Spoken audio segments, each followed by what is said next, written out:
राम राम साहब। राम राम। सो परिचय कराइए और क्या कुछ कहना है ग्राम पंचायत को लेकर सबसे पहले तो। मैं राजेंद्र कुमार और फुल्लाला जी, गांव कलवाड़ी की सरपंच रेखा जो मेरी धर्मपत्नी है। हाँ सरपंच साहब, बहुत बहुत ढेर सारी बधाई।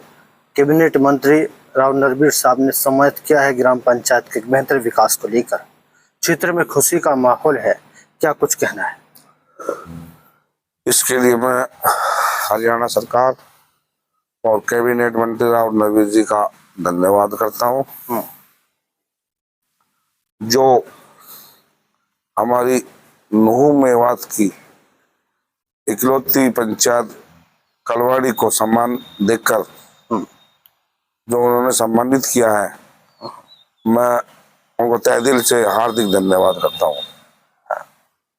और आगे भी मैं उनको विश्वास दिलाता हूँ कि ऐसे ही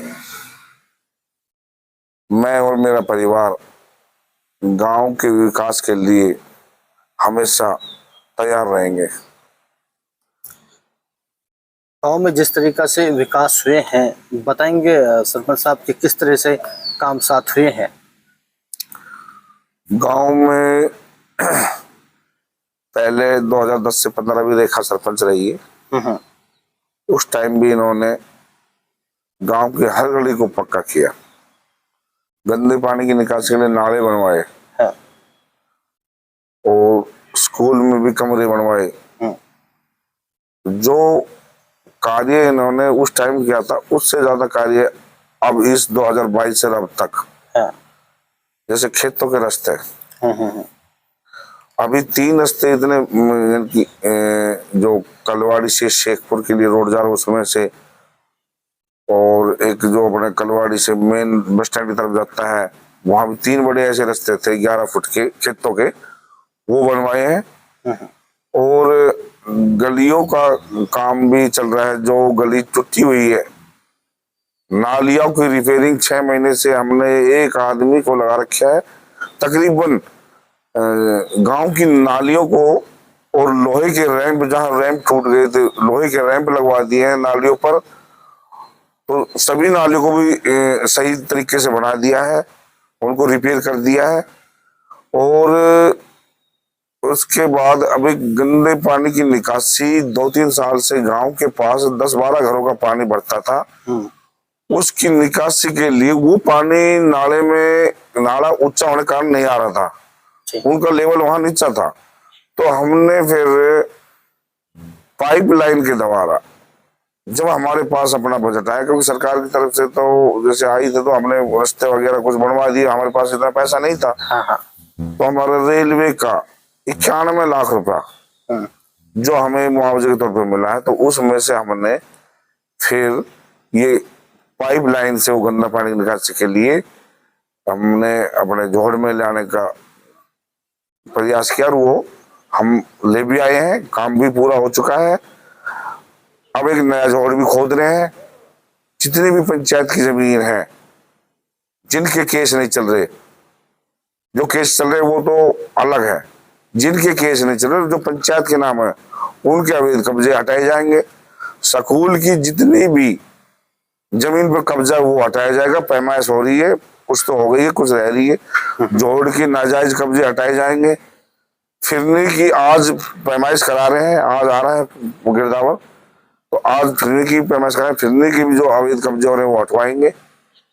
और गांव में एक नया जोड़ कर खुदवा रहे हैं, जो आने वाले टाइम में जो डेली वेज का जो पानी है उसकी कोई समस्या को, ये जो जोड़ है, जो हम इसको अभी काम चल रहा है, खाली करवा दिया है।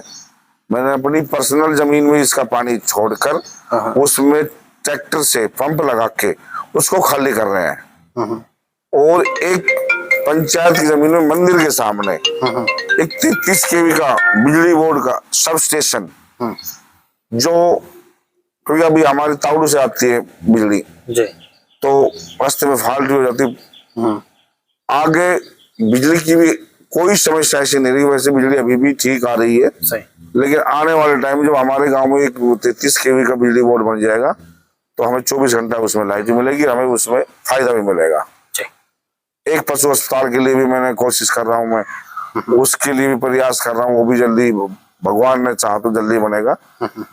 तो और अभी हमारा कैबिनेट मंत्री से जब सम्मत हुए तो क्या वार्तालाप रही गांव की समस्याओं को लेकर, गांव के विकास को लेकर? देखो, उन्होंने मंत्री जी ने आश्वासन भी दिया है हाँ। कि जो आपको कोई ग्रांट वगैरह की कोई जरूरत है तो आप हमें बताना, हम आपके विकास के लिए हम आपको सरकार से ग्रांट दिलाएंगे और आप अपने गांव में विकास कार्य कराइए। सरपंच साहब, क्या लगता है कि पूरे 5 साल में कलवाड़ी ग्राम पंचायत की पूर्ण रूप से रेखा यादव जी सरपंच और आप प्रतिनिधित्व उनके पति जी, तो क्या लगता है राजेंद्र कुमार यादव के रेख देख में 5 सालों में पूरी तरीके से गांव विकसित हो जाएगा? देखो जी, हर काम करने वाले की एक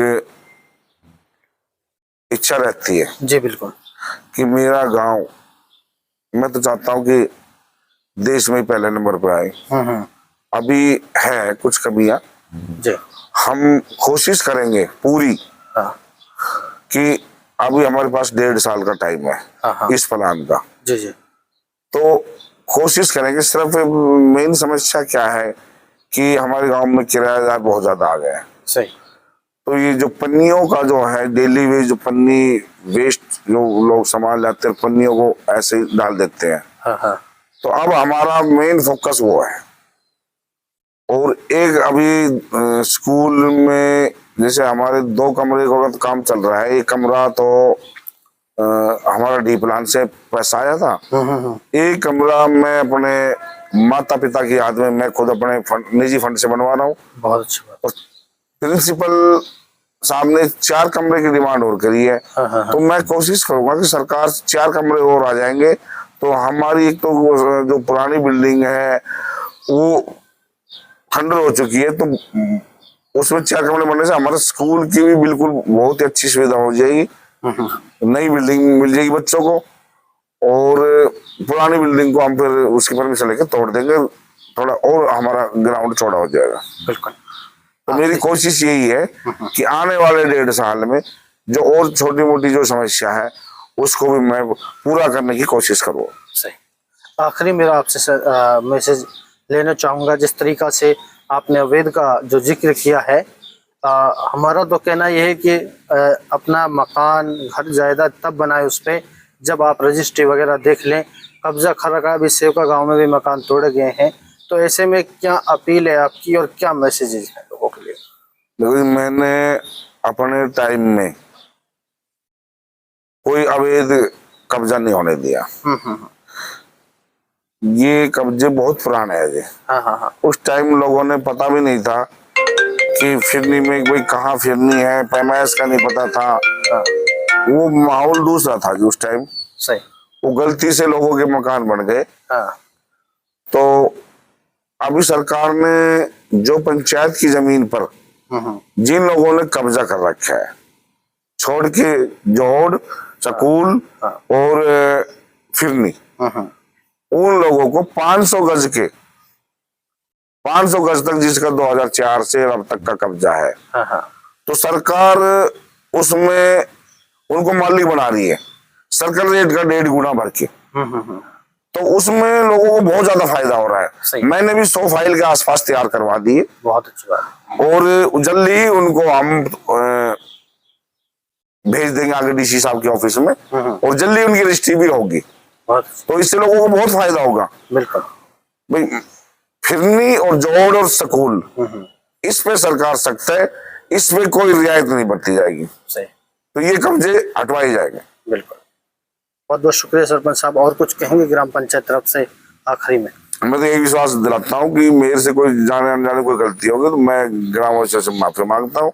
और भाई आगे भी मैं ऐसे ही विकास अपने धर्मपत्नी के साथ मिलकर करवाऊंगा, और सरकार के साथ कोशिश करूंगा कि सरकार ज्यादा से ज्यादा ग्रांट हमारे गांव में दे और हमारे गांव का विकास करे। और जय हिंद, जय भारत।